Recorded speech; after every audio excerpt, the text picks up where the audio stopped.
All right. Good evening, everyone.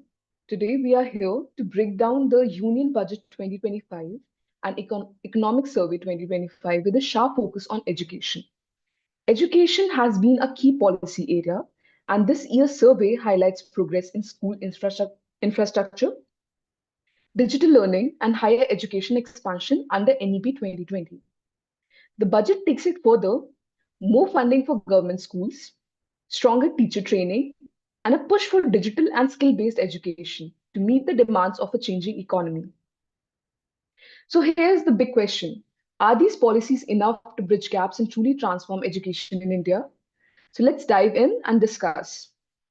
I'll quickly tell about the uh, series, the chronology of how the speakers will go. Okay.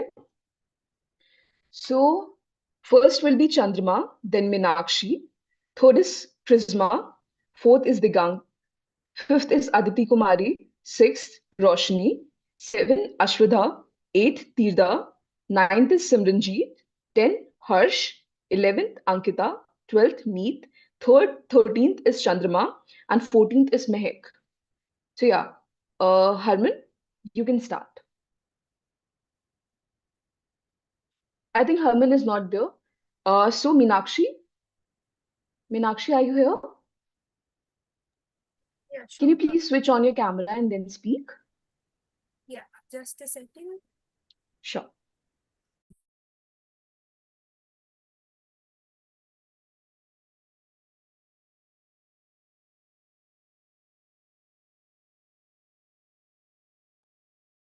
I hope everybody can hear me.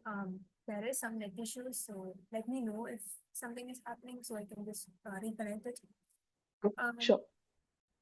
so this year's budget has truly been something that we have all delved into and see how it had India to progress and what to expect in the next 2025, 26. So in the education policy sector, we have seen the initiatives that is been put forward. That is the digital development and um, how it is very important that the vocational training and the soft skills that has been done, and this in the infrastructure development. These are all that's something that is put forward, and that's something I believe that education sector has should be always able to do with and these policies do help the support the fact that the NEP 2020. So overall, overall, I do think it has been developing. It has been developing since the very beginning, and this is always a kind of like a wheel in motion. And I'm very it's wonderful to see that it truly does like go on and kind of not conform into just this and this, and it is wonderful to see that there is if there is something that's lacking there then it is always being upgraded or being put forward and the initiatives are being put forward. Even though there are the dropout rates have been declined, but there is an issue with detention rates, and it's very it is something that we do have to resolve, but with the initiatives and with the policy that we put forward, I think that was something that we can see to, and that's it. All right. Thank you very much, Meenakshi. And you rightly mentioned that dropout rates have been decreased and how new policies can really be benefit in this year. All right. So next is Prisma Gabrielle. Are you here? Hi, yes, I'm here. Can you please switch on your camera? Thank you. Yeah, Oh, go ahead. so, good evening. So, talking about education future in India and the economic survey and the union budget that we just had to see how far we have come, I would like to start with higher education. So, Education in India is a rapidly growing industry, and we have seen so far over 4.33 crore students now enrolled in higher education, which is considerably higher than the 26.5% that was there in 2014-15. The number of universities as well has also grown from 723 to 1,213, which is the year 2014 to 2024. This means that most students, especially those in remote areas, now have access to opportunities that weren't available before. In terms of AI and technology and how the world is shaping itself around technology these days, the government is investing heavily in AI to make learning smarter and more personalized to every individual student. We have seen a 500 crore allotment for a center of excellence in AI education and 2000 crore for the AI India mission. This essentially makes sure that students and teachers have the tools they need for better learning experience. Also, education isn't always just about degrees, it's also about being ready for the future, equipping the students with skills they need. And the government is helping the students gain these skills in one way by setting up 50,000 Atal tinkering labs to encourage innovation. And we have also seen the upgrading of 1,000 industrial training institutes to create a skilled workforce. And I believe in the next 5 years, the aim is to help skill 20 lakh youth, making them ready for the challenges ahead in their career and professional life. To support all this growth, the government is also investing in infrastructure. For example, we saw that it was mentioned that 5 IITs will get major upgrades. And in terms of medical education, we have seen 10,000 new medical seats being added to meet the growing demand for doctors. These investments help make sure students have the best possible environment to succeed. In conclusion, I think we can say that the economic survey and the union budget both together have shown a strong commitment to making India's education system more inclusive and future ready. And with these learning opportunities in higher education and AI and technology, we are essentially preparing students for a successful life. Thank you. Thank you, Charisma, for summing up uh, the upgradation that will be there in infrastructure of education, especially in higher education. So the next person is Digant. Are you here? Yeah, good evening, everyone. Yes. Uh, Yeah. the topic was basically key recent economic survey and budget of 2025 impact on economy and education. So I'd like to uh, like point out some key factors that were mentioned in the economical survey and the budget. So the main thing is the survey projects a real GDP growth of 6.4% in FY 2025 and with expectations to maintain its momentum in FY 26. So, and the sectoral contributions for services, the sectoral contributions to what gross value added increased from 50.6% in financial year 14 to 55.3% in financial year 2025, underscoring its pivotal role in the economy. And the agricultural sector also performed well with an average growth rate of 5% between financial year 2017 to financial year 2023. Inflation rate also declined from 5.4% in financial year 2024 to 4.9% in financial year 2025, which indicates effective monetary policies. And from the union budget, we have seen that the major issues that income tax relief, the complete tax rebate on income up to 12.75 lakhs rupees, aiming to boost disposable income and consumer spending. And agriculture rural development sector, we have seen Prime Minister Dhan Dhanya Krishi Yojana, which is a comprehensive program to develop agri districts, enhance rural prosperity, and ensure resilience. So, and the education sector has also seen some like effective policy measures like auto tinkering labs and providing broadband connectivity to schools underscores a commitment to fostering innovation and bridging educational disparities. So now I'll like to point out some factors that got overshadowed in the budget and economical survey and needs to be looked upon. The first thing is the long-term implications of income tax rebates. The observation is that the Union Budget of 2025 and 26 introduced a complete tax rebate of income tax up to 12.75 lakhs that aimed to boost disposable income and consumer spending. But like the long-term impact of this, that even if it anticipated to reduce government, like to reduce, uh, to boost disposable income, it may reduce government revenue from personal income tax collections.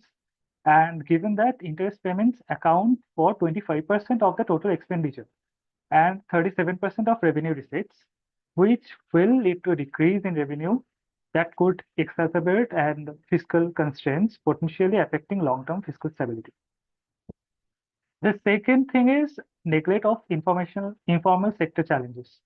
The informal sector, employing a significant portion of India's workforce, received limited attention in the budget.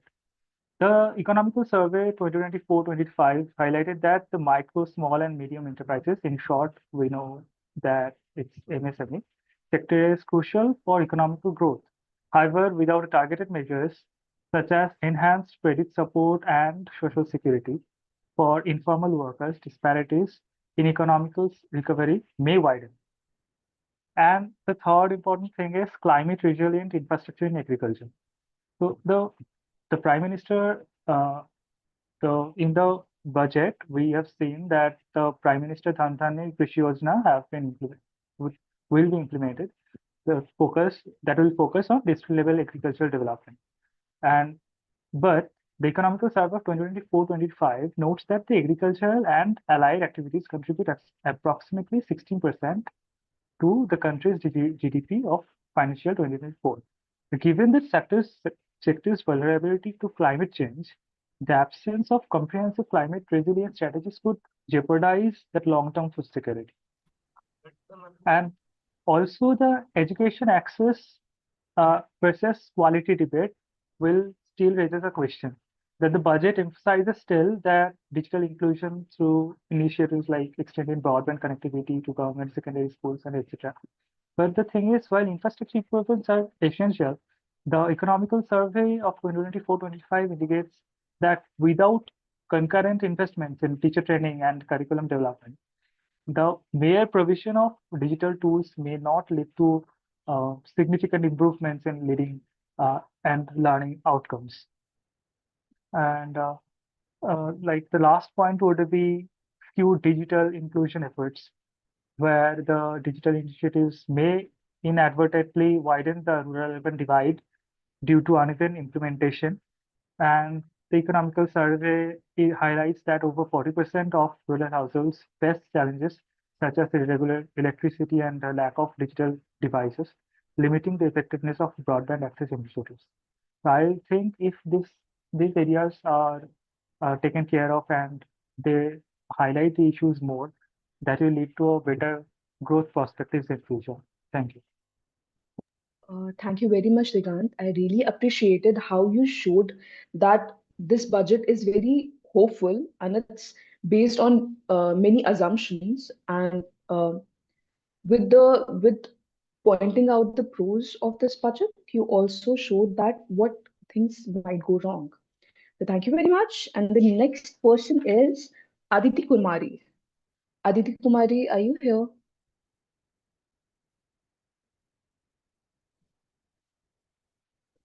Aditi? Uh, Not very clearly.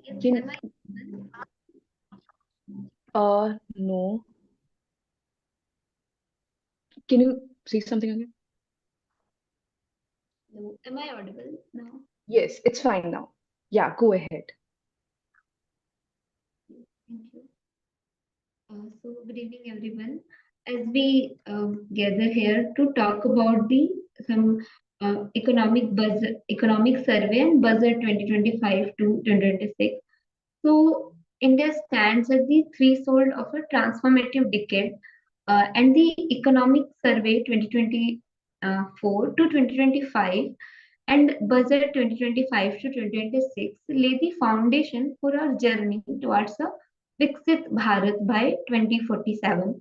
So these policies are not just about the numbers; they shape our economy, create opportunities, and ensure a brighter future for every citizen. So, so let us talk about the economic growth of the India. As we have seen in the, we can talk about the economic survey. So the economic survey highlights the India as the fastest growing major economy,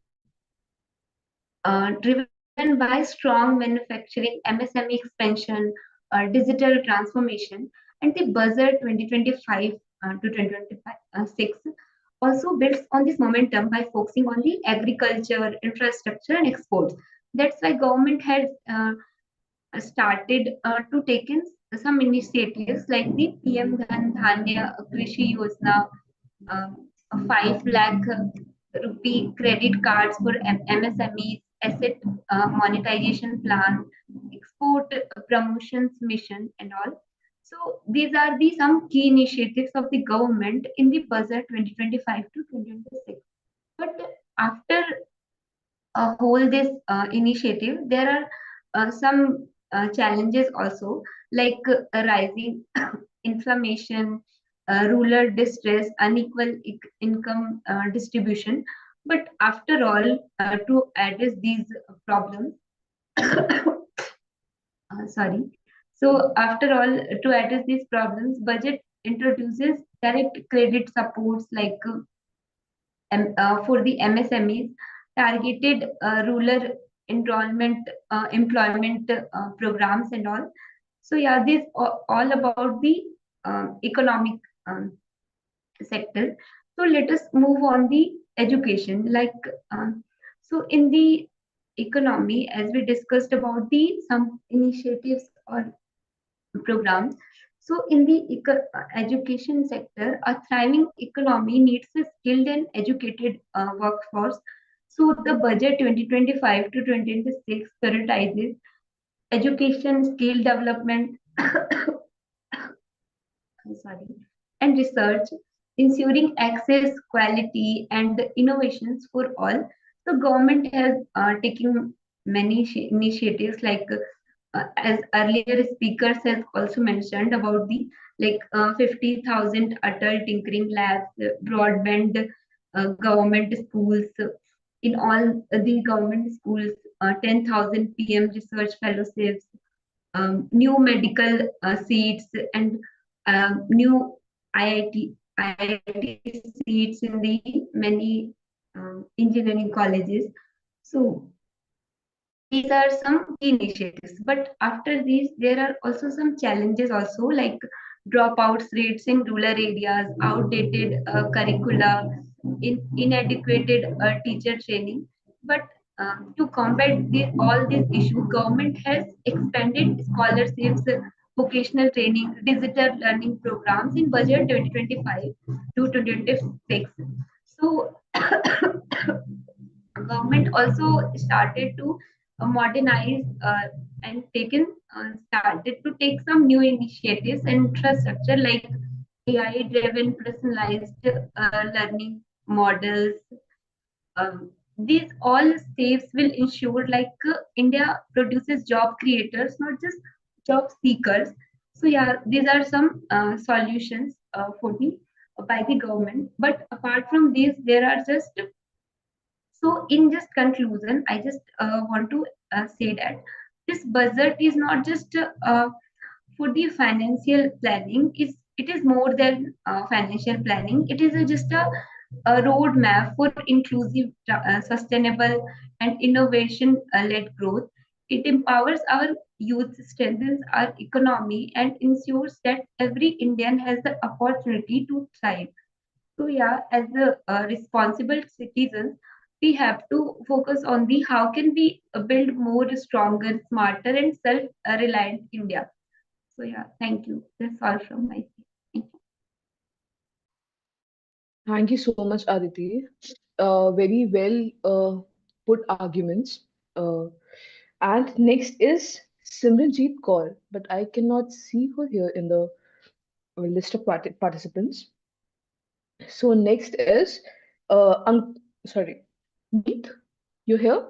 Can you please open your video? Meet. Hello. So sorry.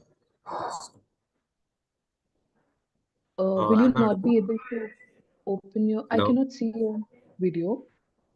Just a second. Yeah, can you see me? Sure. Yeah. Go forward. Yeah, I'm right now in my college, so if there's any disturbance, please forgive. And yeah, so most of the points have been covered by my colleagues and my friends. So right now, I would like to rather than focusing on facts and figures, I'd like to focus on the implementation part, in which like somewhere our country lacks. They like in the like every start of the budget there are hopes, and most of them are fulfilled, but still the what do you call it? The vision that they show us is not up to the mark of which they have shown. So, for example, even they wish to like in budget, they have mentioned to increase the seats, medical seats. They have also have stated to increase the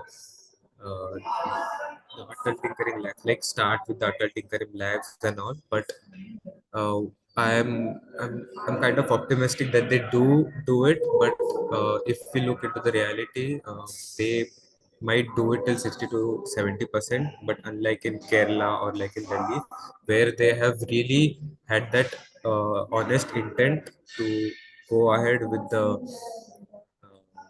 the implementation, like there is almost 100% literacy in Kerala, and there's a lot of improvement in public schools in Delhi.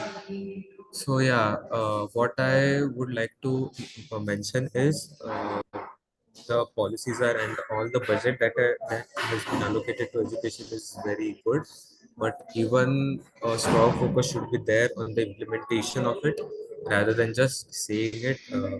I mean, I might sound controversial, but yeah, that's what I feel, that just saying and not doing it up to the mark is not quite what we expect. And yeah, that's what I would like to say. Thank you. Thank you so much, Meet. I really like the critical stance that you took on Budget 2025. And of course, there should be a strong focus on implementing all these policies. So next is Chandrama. Chandrama, are you here? Yeah, please open your video and Am I play. audible as well as visible? Yes, you are. Go All ahead. right. Thank you so much. So first of all, I would just like to share my gratitude for giving me the opportunity to speak for the policy Manthan for the first time. And moving on, so first of all, I would like to bring my focus on the economic part of the budget 2025, which is, as I remember Diganto mentioned, that almost the economic survey 2024-25 projects India's real GDP growth at 6.4% for the year 25, aligning with our decadal average. And this resilience is, honestly speaking, quite noteworthy, especially amid global uncertainties. The service sector remains robust with anticipated growth of 7.2%, driven by financial, real estate, and professional services. The industrial sector is also expected to grow by 6.2% by construction and utilities. Now, coming to the sector which we are supposed to speak the most profoundly, that is the educational sector. So, starting with the some of the ambitious goals that NEP focuses on, such as the GER, that is the gross enrollment ratio rate, is they aim to make it 100% by the year 2030. How realistic is that? It's just a span of time now.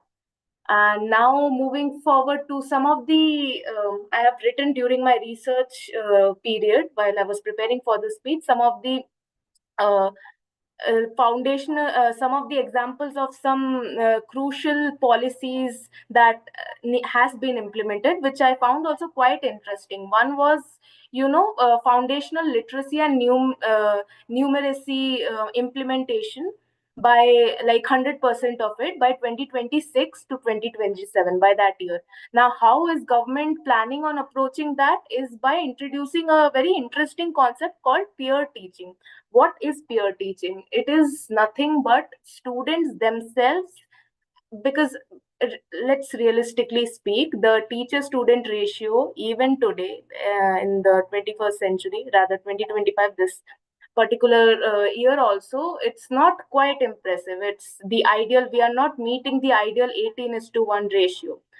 To curb that problem, rather, what this policy aims at is basically students themselves helping the students, their peers, basically, with some study material and the teaching landscape of it. What and where have we seen such a case study? We have seen a case study like that in Kerala.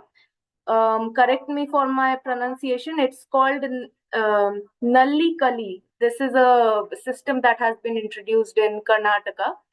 And similarly, moving forward, are obvious factors that needs to be taken into consideration, such as the more focused need of your digital education and so on. One another interesting thing during my research that I found was the increase of seats that I remember. I think Aditi and Krisma, both of them mentioned the increase of seats at the university levels, that is at the higher education levels. The number of IITs have been increased from 16, if I'm not wrong, in 2016 to 23 by 2023 and 2024, which is quite impressive. This also, aids in the whole debate of, how the reservation and seats are being captured by the non-deserving, quote unquote, or whatever. To which, this is my personal opinion, of course, to which my stance is, why are there limited seats that people are fighting upon? This reminds me of a interesting sort of story where rat tends to chase on a particular cheese, whereas the question should be, why aren't there more cheese available? Why are there not more resources available? Which leads me to another interesting thing that I read about the medical seat, the need of increasing the seats in the medical sector, that is the MBBS part of the education. The fees, as we all know, is quite high, reaching up to lakhs, especially in private universities. However, government is actually planning on curbing that by increasing the number of seats in universities, increasing the number of private, no, not private, public universities. So with this, I would like to conclude again on the note of Meet, as he himself spoke, that the ambitious goals are very I wouldn't call them unrealistic, but again, the implementation is what we are really supposed to focus on for the given time being. That is. Thank you so much. Thank you very much, Chandrama, and I really appreciated your mindful research on all the topics surrounding the education sector. And next is Mehek. Mehek, are you fine, Mehek? Uh, Hello, Mehek. Can you please open your camera?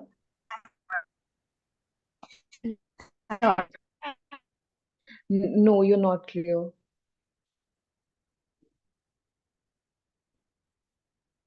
Mehek? Uh, no, not clear. I think there's some issue with your camera. Sorry, network.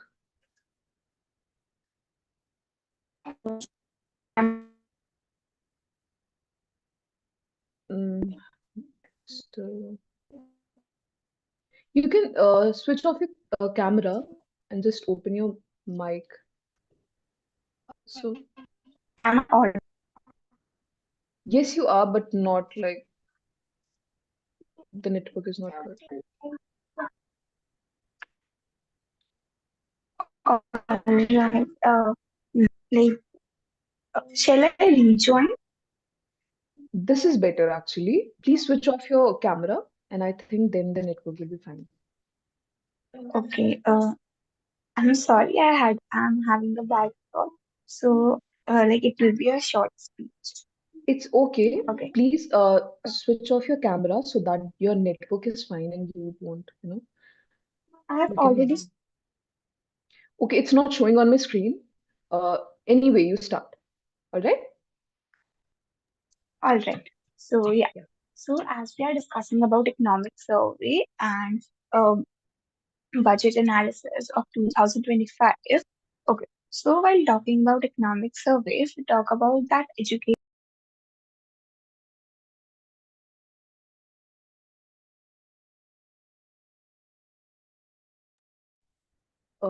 Mehek has gotten disconnected. Uh, she has rejoined now. Mehek? Am I audible? Uh, Yes, I don't you know. are. Like, I got disconnected. You are. It's okay. Go ahead. Can you Okay. start over? So, if Yeah, sure.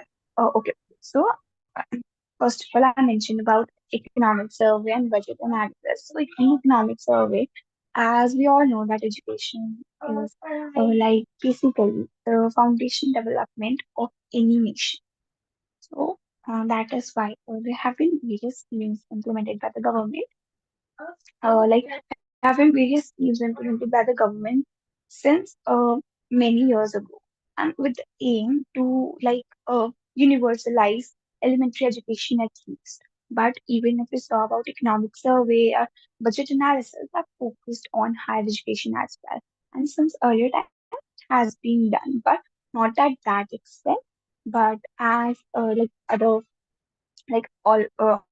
you other mentioned like regarding the seats that have been increased. So yeah, there have been government initiatives that aims to increase the access to education to large number of people with the aim of development nation. That is what is one part of Viksit Bharat 2047. So, economic surveys we talk about, there have been increasing seats in universities and enrollment rates have been increased, and they aim to increase the gross enrollment rate by 2030. So, yeah, these have been certain uh, things that have been improved, and these have been done by government initiatives. But in government process or in government initiatives, some loopholes still exist. Let's talk about one thing. Like, there have been initiatives, but there are certain areas or certain people, or underprivileged people, who still don't have access to that education. And even though, um, the main focus is either that their schemes have been implemented very effectively, but grassroots level at like underprivileged people are still left, and there are many people who don't have access to that education or basic facilities. And even though they have been provided schemes like midday meal schemes, or government has made various initiatives like improvement of infrastructure, sanitation facilities, and like there have been better studying place for them so as to increase the enrollment rate. But and even in some government schools, government also provides access to education like books and other study materials. But even then, people are parents of such children are not being able to send their children to schools because of their financial condition. So that is what is still needs to be worked upon. And to talk about budget analysis, so in budget, they have like focused about they're focused on artificial intelligence. Higher education has 50,000 ATAL tinkering labs. Um, are to be implemented and are focused on artificial intelligence. Like as we discussed in earlier policy mention as well, like about AI and all the technological revolution. So yeah, AI in education, uh, like is developing and it needs to be developed more. So they have given more importance and laid emphasis on artificial intelligence, basically in education sector. Moreover, they have like they focused on the scheme of Make in India that basically drives our attention towards entrepreneurial mindset. That children or students should think out of the box and like they should think creatively, innovatively, so as to like achieve the objective of Make in India.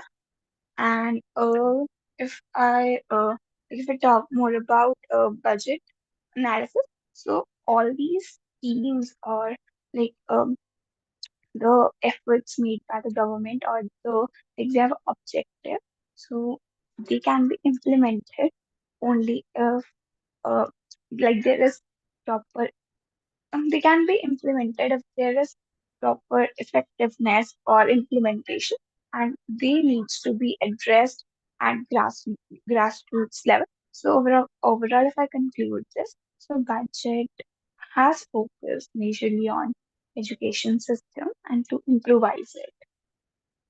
Yeah, that's it.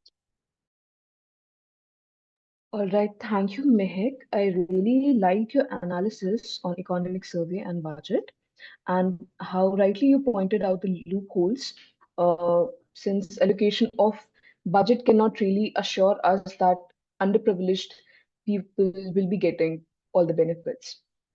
So next, I would like to open the panel for everyone if they have anything to share, anything to comment about other person's speech. And please raise your hand and then I'll choose. All right, go ahead. Anyone?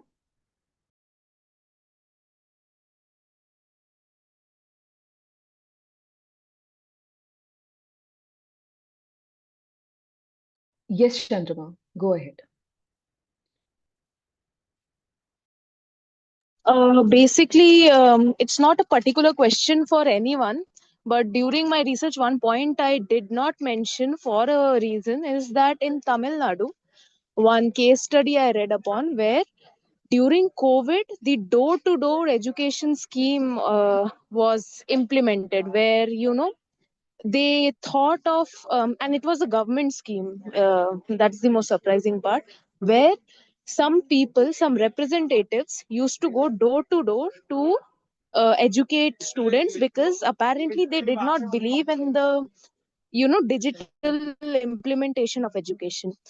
Was it I don't know, was it something that was very optimal for the period back then, that is the COVID era? What are the thoughts of everyone? They can research upon it also, if and correct me if something I said was wrong. Thank you, Chandrama. Anyone would like to comment on it or share any other opinion?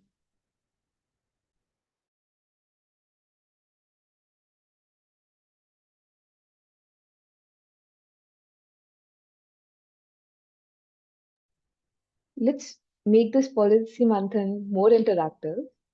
Please raise your hands if you noted down any points when someone was speaking.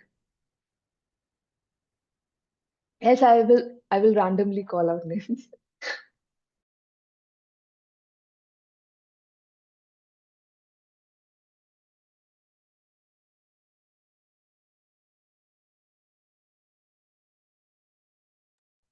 Anyone would like to comment or share any point? Aditi, Ankita, Digant, Mehek, Meenakshi, Meet, anyone?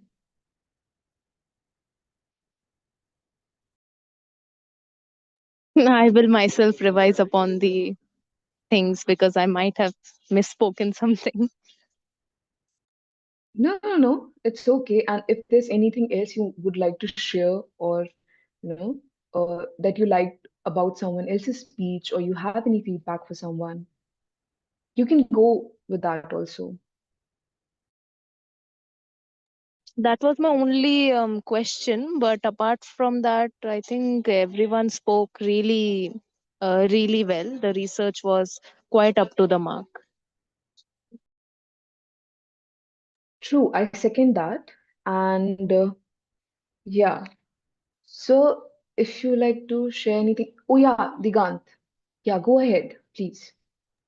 Hi, but the thing is, I have heard about this door-to-door education before, but I'd like to like say something related to it, that it may like bridge the gap between the rural and urban education system, because there are some conditions where rural areas may not get that opportunity to have that kind of efficient education, and also we know about the educational infrastructure in the rural areas. So I think that many rural and remote areas would have got the opportunity to have at least some kind of basic education through this door-to-door education system. And I looked for this on Google right now, and I found one similar initiative which is called Illam Thedi Kalvi, which also means education at doorstep.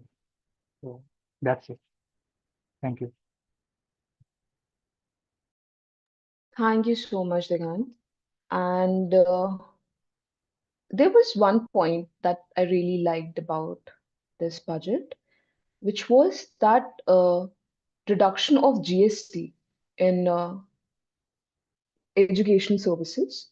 And I think that can be uh, one factor by which we can really increase the rate of people joining higher education, who anyway get scared of taking loans and don't go forward with it. So any comment on that?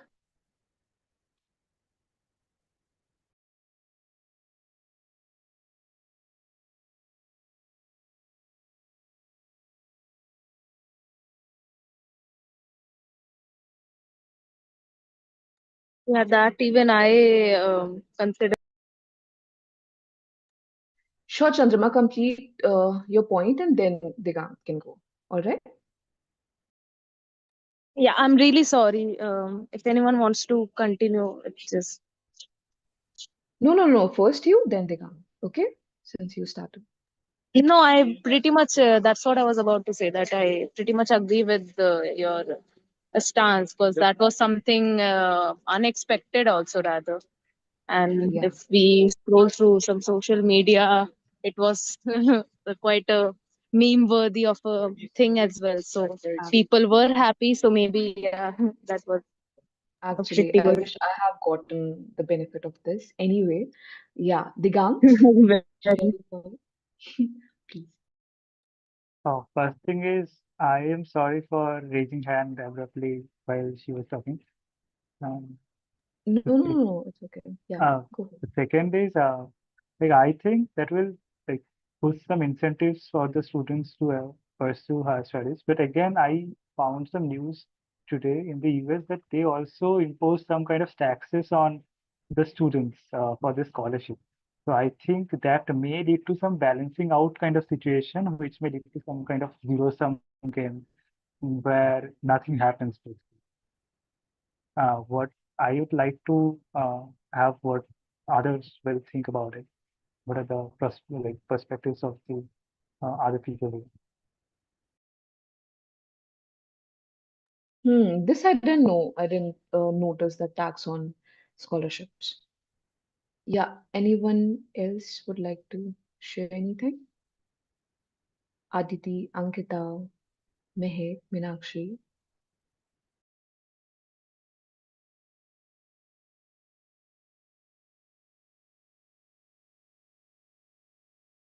Please go ahead if you even if you have any feedback for the meeting or anyone else, your team members.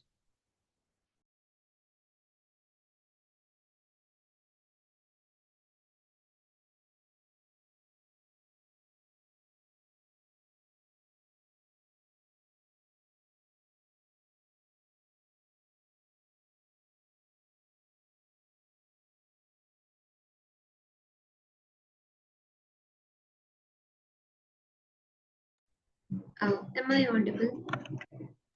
Yes, you are, Aditi. Go ahead. Yeah, thank you. So basically, I just want to talk about the education sector in the research sector. So in this budget 2025 to 2026, the budget emphasizes on the AI, semiconductors, manufacturing, and digital transformation. That is um, quite good initiatives of the government, and that is something different from the earlier budget, because in this budget we can see that there are many things for innovation, like budget in the budget there is mentioned some new things, as we have discussed in the our discussion, our topic. So in this whole thing, there is something that budget thought, I think, has taken some initiatives for the research sector in the education as well, or economy sector also. So we can say that India, or uh, the government has quietly focused on the some new and innovative ways, but despite there are many challenges in the rural sector, so government has initiative for the broadband connectivity, which is quite also good. So yeah, let us see what happened the whole the whole budget.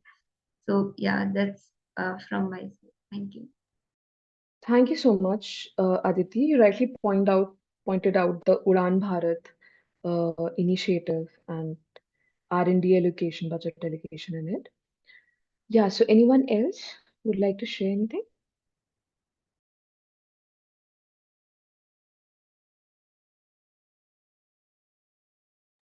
Hi, Suvarna. Yes, Ankita. Actually, I don't have anything to add on, but I just wanted to highlight, which was a major game changer I found in economic survey, which was social and emotional learning, as someone also mentioned it in their speech. I always felt in my school that it was lacking in some way. The school atmosphere was more of exam friendly than student friendly, and the mental well-being was largely ignored, because studies also show that mental well-being directly impacts academic performance.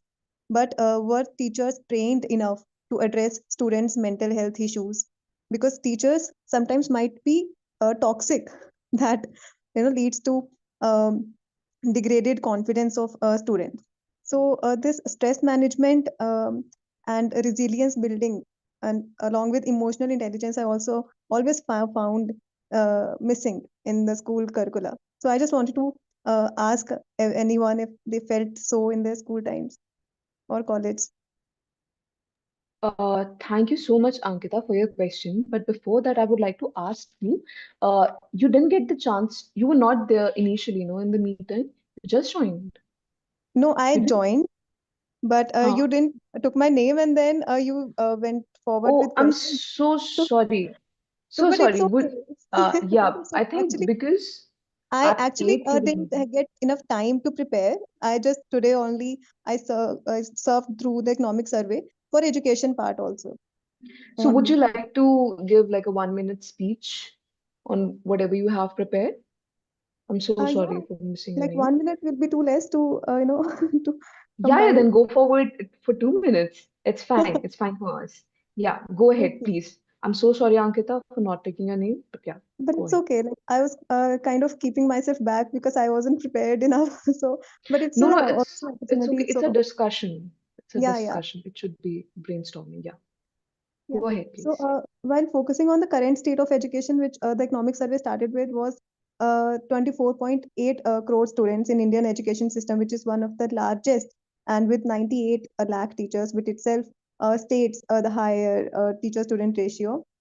And also, it talked about the gross enrollment ratio, which has improved with 93% in primary, 77 in secondary, and 56% in higher secondary.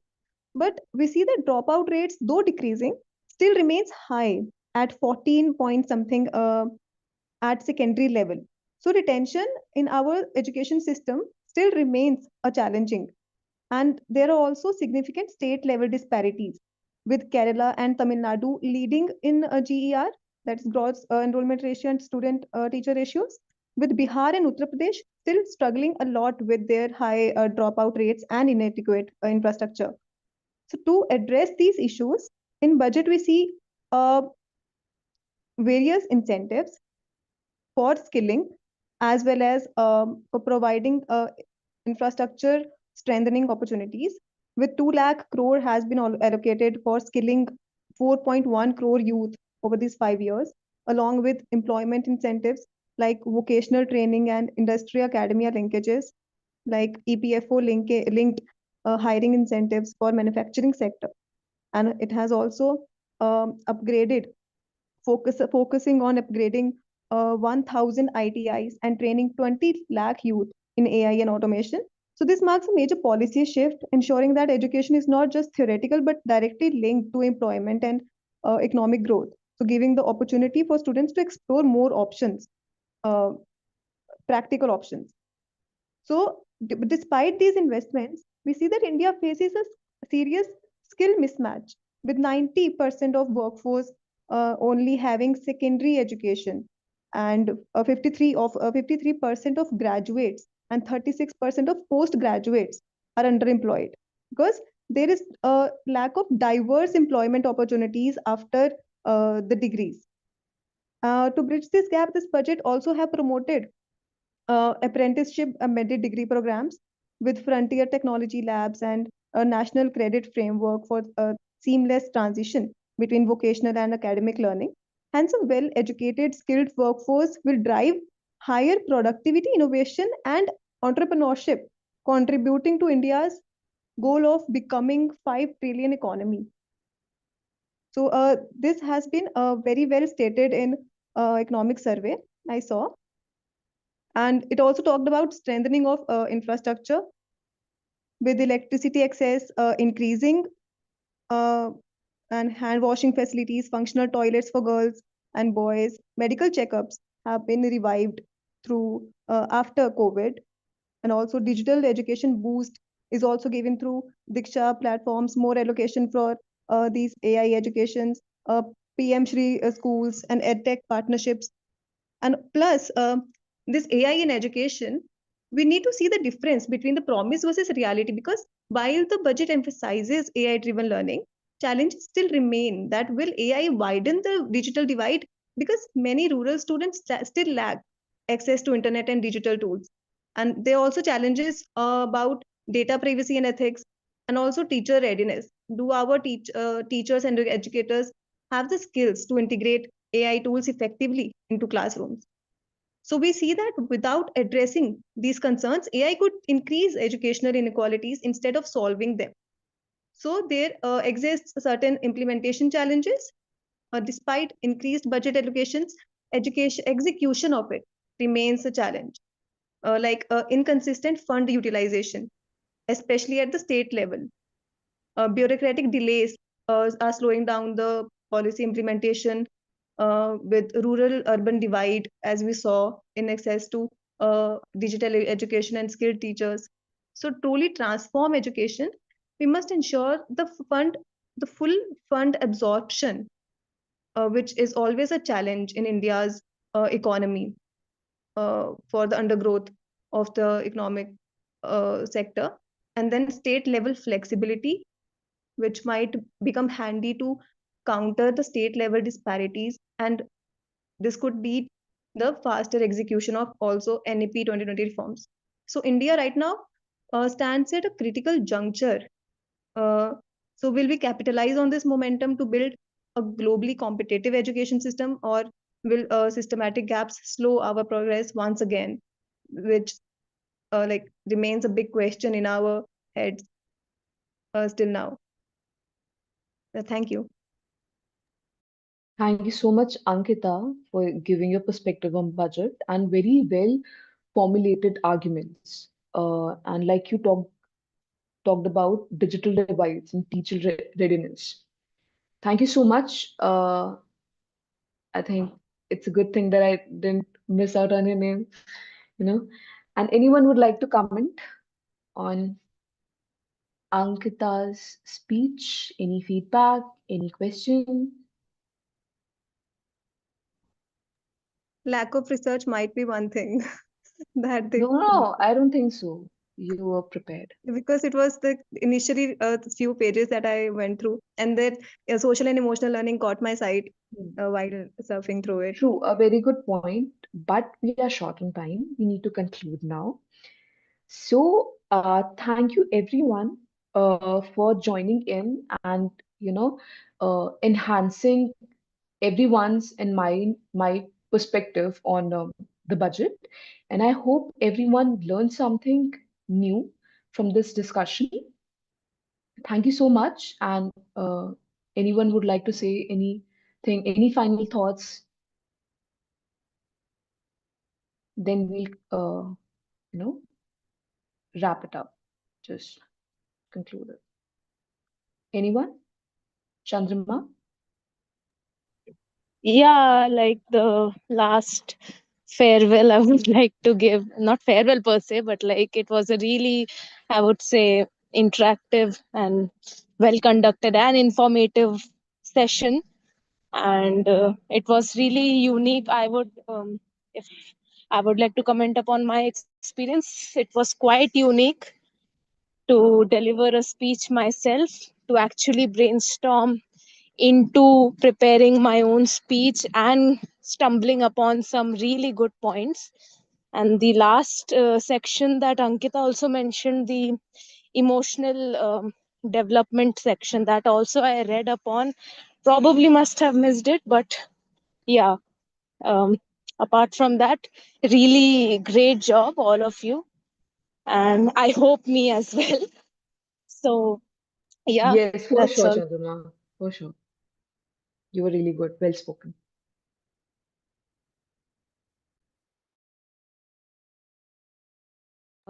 Yes, so we have come to the end of this Policy Month meet. Thank you everyone for joining in, and we had an attendance of like 7 people uh, from total 14 people that were about to, speak in this Policy Month. But anyway, it was really nice. It was a really nice discussion. Thank you everyone. Yeah.